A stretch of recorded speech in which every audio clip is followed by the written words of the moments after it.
झूठा साधु। अधिकतर लोग अंधविश्वासी होते हैं। वे बिना सोचे समझे हर बात पर आसानी से विश्वास कर लेते हैं। इसी प्रकार एक दिन एक साधु जैसा दिखने वाला आदमी हाथ में छड़ी लिए हम्पी आया। लोग उसके आसपास इकट्ठा होने लगे।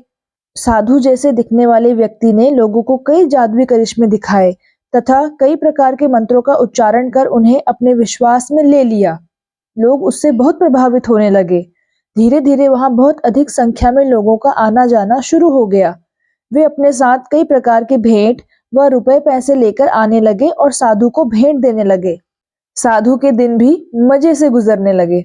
वह लोगों द्वारा लाए हुए पैसों को इकट्ठा करता और एक थैले में भरकर अपने सिर के नीचे रखकर सो जाता। धीरे धीरे यह खबर शहर में चारों ओर फैल गई और तेनालीराम के कानों में भी पहुंची। उन्होंने भी निश्चय किया कि वे उस साधु के दर्शन करने जाएंगे। अतः एक दिन वे भी साधु से मिलने निकल पड़े। साधु एक पेड़ के नीचे ऊंचे चबूतरे पर बैठा हुआ था। वह कभी अपनी आंखें बंद कर लेता और लोगों को ऐसा लगता जैसे कि वह साधना में व्यस्त है। कभी वह अपने हाथ हवा में लहराता और लोगों को आशीर्वाद देता। लोग उसके पास अपनी समस्याएं लेकर आते और वह उनका समाधान करता। उसके बदले में लोग उसे रुपए या कुछ अन्य भेंट देते। वह कभी कभी मंत्रों और श्लोकों के साथ भी उनकी समस्याओं को हल करने का उपाय करता।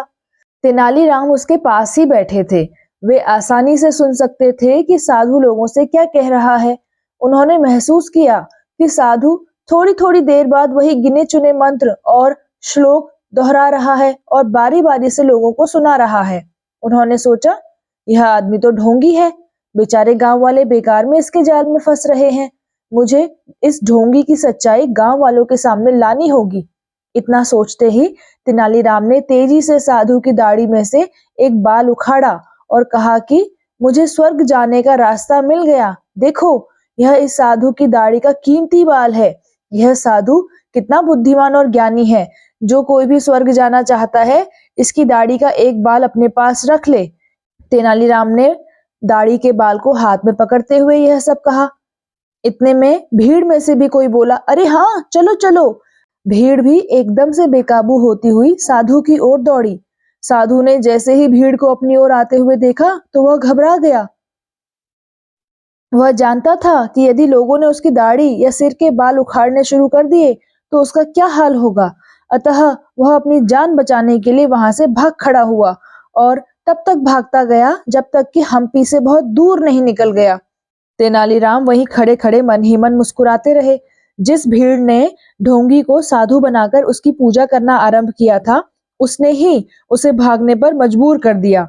इसके बाद वे दरबार में लौट आए और महाराज कृष्णदेव राय को नकली साधु का सारा किस्सा सुनाया, जिसे सुनकर महाराज भी हंसे बिना नहीं रह सके।